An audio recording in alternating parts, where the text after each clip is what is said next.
There is an important distinction that we want to make here, and that is, let's say you have really taken to heart what we've talked about here. So you've focused upon some emotions that feel good to you. Unconditional, like you say, but you really mean unconditional.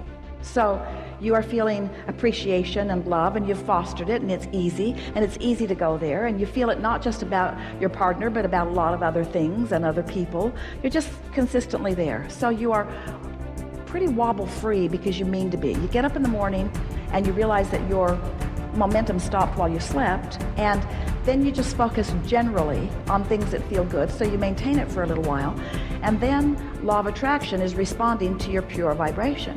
So as law of attraction responds to your pure vibration, what happens is it becomes more detailed, but it remains pure. Now, what we mean by that is, if you start out thinking about that you want to feel good, but you realize you don't, now you're thinking about feeling good and not feeling good. So at the very beginning of this point of attraction, you got a little wobble going. I want to feel good, but I don't feel so good. Well, once these two points of attraction get going, there's the one that source is fostering, and there's the one that your belief system is fostering.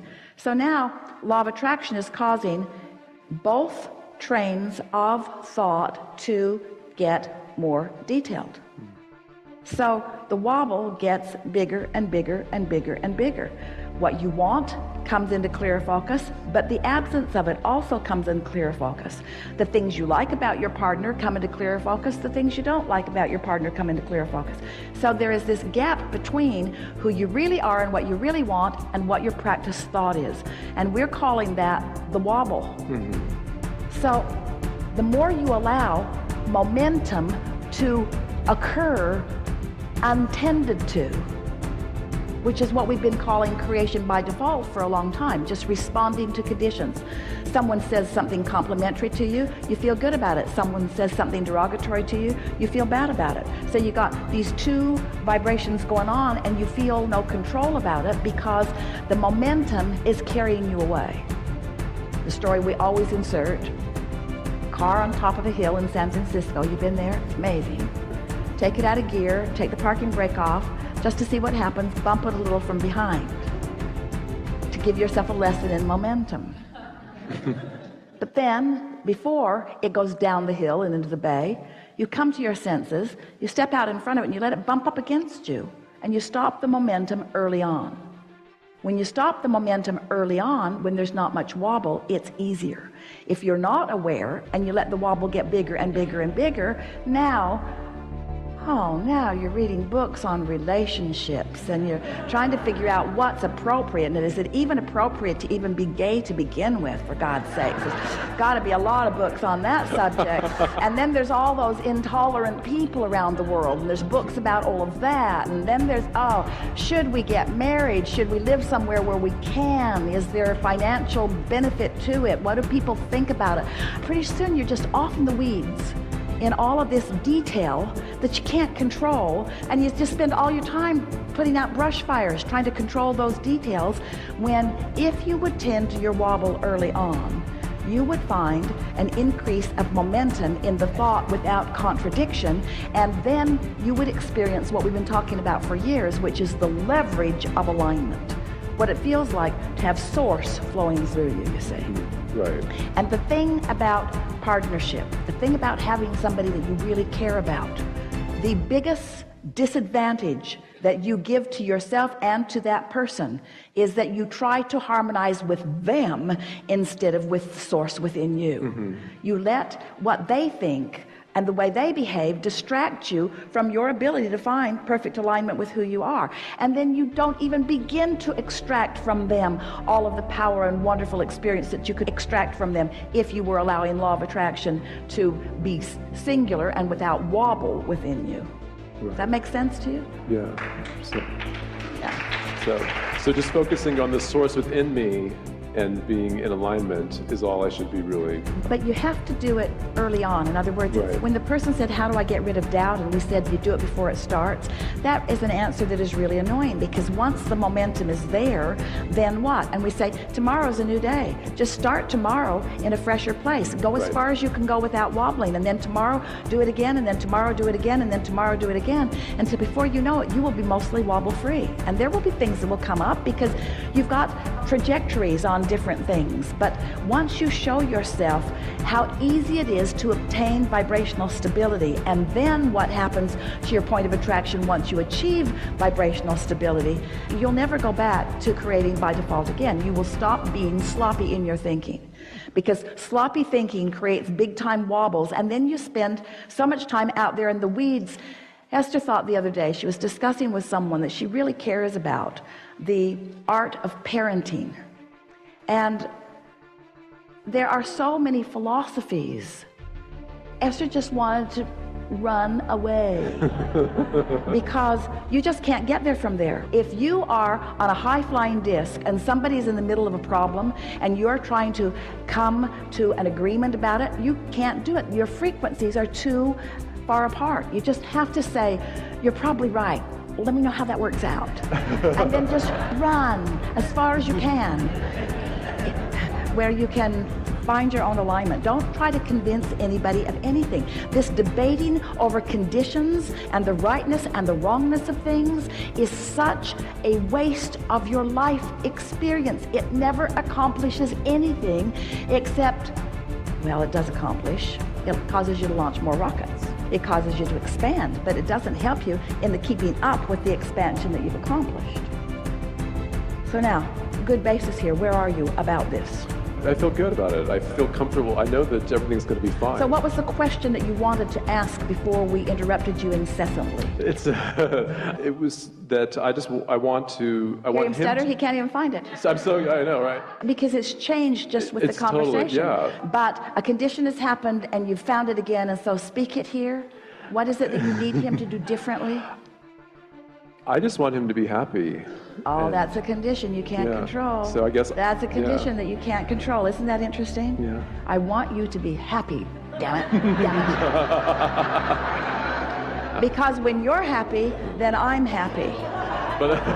Which means now I got to control whatever it is that's making you unhappy or resent you for not just finding it more easily.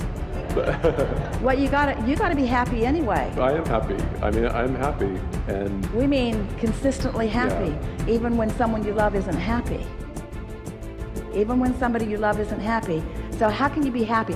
See, here's the rub, isn't it? Because you have trained yourself to believe. So you're happy and they're not. Now, there's a sort of vibrational impasse. If you can remain in alignment with source flowing through you, your power of influence is such that the other will gravitate to your happiness. But you usually don't hang in there long enough to let that happen. Right. Because in your happiness, you are crazy. In your happiness, you think that you'll just dip down to the unhappy place that they are and you'll rescue them. But you never do. Because when you dip down to that unhappy place, instead you feel resentment because you were happy a minute ago before they did that. Or a little bit of blame, or responsibility, or something that you can't control. But it's tricky to, we're just going to put this out to you and feel where you are with this. So you're flying high for whatever reason. You've been practicing it for a few days. You've been writing the emotional words that feel good to you. You've steadied yourself and you know it. And improvement is showing itself and you're starting to feel pretty frisky and empowered. And then you rendezvous with someone who you have an appointment with, or you're married to, or you work with, or you're assigned to them in some way. And they are clearly in a different vibrational place. They're not feeling good. You're on a high-flying disc, they're on a low-flying disc, and you care about them. You really care about them.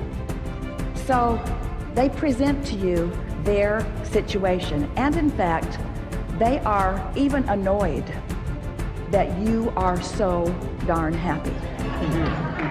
Because your happiness just reminds them of what's missing in their experience. And so They really need you to come and relate to them, because that would close their gap. If they could get you to be a little miserable, they think they would feel better. They don't feel better. And you often go because you're focused there. But what if you were so practiced in your vibration of alignment, and you were feeling so good, that you didn't go? That you demonstrate to them in the same way that your inner being demonstrates to you, that if they're going to play with you, they got to come to where you are. And once you establish that within yourself and really mean it, because you see, you got two things going for you here, two really big things. One, your partner really wants to be happy. And two, your partner really wants to be where you are. If you give in and go to where your partner is without holding yourself to the place where you know that your partner wants to be, can you feel the disservice that you do to anyone by giving them what they think they want, by giving up your alignment and going to a lower vibration? Because if you are not tuned in, tapped in, turned on, you don't have anything to give them anyway. When you're in alignment, you're clear-minded, you're solution-oriented. When you're not in alignment, then you're just part of the problem, just like they are part of the problem. And you can move around in that for a long time.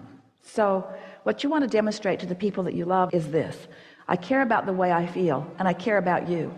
And I care so much about the way I feel, and I care so much about you, that I'm going to make sure that I feel good unconditionally. And at first, that's going to feel to you like I am not giving you the attention that you want from me.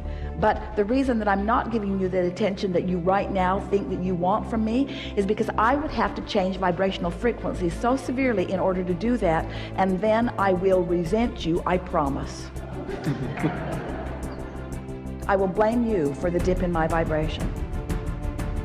Isn't it nice to know that you're doing it all to you? You're giving other people the credit for it. You are a condition that is so compelling that now I'm giving my attention to this compelling condition, which is you. I'm not in a place that I wanted to be, and it's because of the compelling condition that is you. So you need to be different so that I can feel better. That right there is the basis of the destruction of every relationship. I'm holding you responsible for how I feel, when nothing that you can do and sustain for any length of time is going to establish me with what I really want, because in doing so I'm looking for love in all the wrong places. I'm holding you responsible for something that you cannot possibly be responsible for. So what you want to say in your marriage vows or your partnership vows or whatever your vows are to anyone that you're interacting with: I take full responsibility for the way I feel, and you're completely off the hook. And they'll say, wow, really? Ooh, I'm gonna like this. And then you say, which means when you're in a bad mood, I'm not coming there to reassure you. I take full responsibility for the way I feel, which means if you're not in a place that feels good, you will not have my undivided attention. Oh, well, I don't know, that's what you meant. I thought that meant that I could feel rotten and that you'd be okay with it. I will be okay with it because I won't be over there feeling rotten with you. So, you're just going to leave me over there feeling rotten all by myself? Yes. Yes, exactly. Yes. You're going to like this. You're going to like the way the universe responds to you. You're going to like the way your emotions respond to you. You're going to like the way your point of attraction fills in. You are going to like the way you start turning your thoughts to things. You're going to like the way you turn your vibration, your vortex, your vibrational reality into things like relationships, and things like clear sentences, and things like further ideas, and things like empires, and things like improvement in your life experience. You're going to like the way the things in your life change because of your newfound point of attraction. You're going to like it. And you'll see the evidence of it as soon as today. Yeah. Something more? That's awesome. You are amazing. Thank you as always so much.